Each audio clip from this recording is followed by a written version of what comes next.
Welcome to Daily Scripture Reading. I do not own the rights to this music. 1 Samuel chapter 18, beginning at verse 1 and ending at verse 16. This is the New King James Version.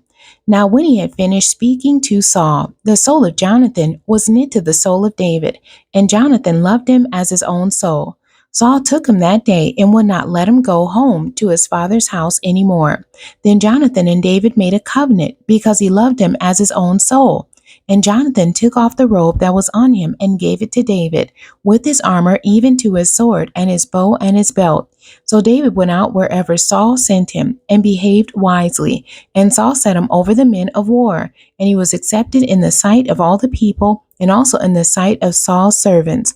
Now it had happened as they were coming home, when David was returning from the slaughter of the Philistine, that the women had come out of all the cities of Israel, singing and dancing, to meet King Saul with tambourines, with joy, and with musical instruments. So the women sang as they danced and said, Saul has slain his thousands, and David his 10,000s.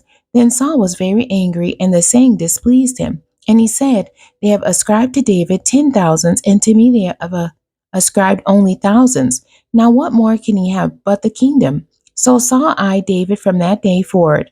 And it happened on the next day that the distressing spirit from God came upon Saul, and he prophesied inside the house. So David played music with his hand, as at other times.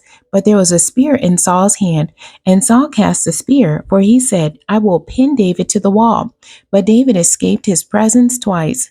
Now Saul was afraid of David, because the Lord was with him, but had departed from Saul. Therefore Saul removed him from his presence and made him his captain over 1,000. And he went out and came in before the people. And David behaved wisely in all his ways, and the Lord was with him. Therefore, when Saul saw that he behaved very wisely, he was afraid of him. But all Israel and Judah loved David, because he went out and came in before them. The end. God bless you, and thank you for joining me today.